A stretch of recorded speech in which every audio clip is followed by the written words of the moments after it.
Hey everybody, welcome to Testimony Tuesday number 3. Today I want to talk a little bit about how the Lord goes before us. My wife always says that, and she said to me, hey, on your next Testimony Tuesday, you should talk a little bit about how we ended up coming to the States and how the Lord spoke to us before any of the wheels were in motion before we got here. So back in 2010, it would have been late 2010, Claire and I were married for maybe a few months, and we got home from a shopping trip one day. And I remember walking up the stairs and I felt the Lord speak to me, and I didn't hear him speak to me. I actually kind of felt him. It's such a strange thing to say, right? I felt him speak to me like in my gut, and it was like a light went off in my brain.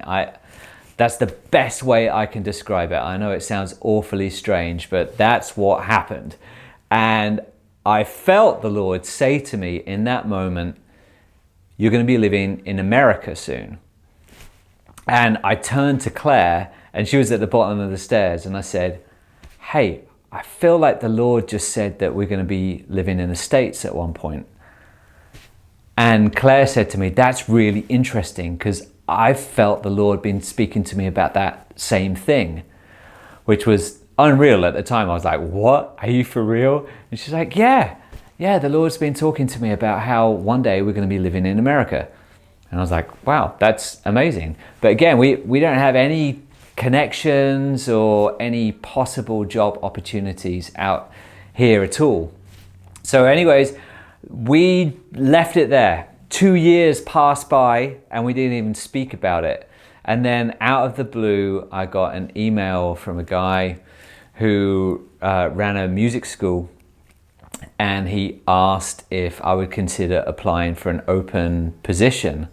And I did, and one miracle after another with our visas and managing to move our whole lives from the UK to the US. Everything was successful.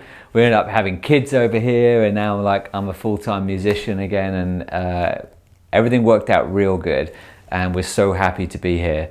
But anyways, the start of the story, I talked about how the Lord goes before you. The Lord goes before us all the time. So if ever you're in a season of unknowns, just remember that the Lord does go before you. I hope that encourages you, and I'll see you next week. Bye-bye.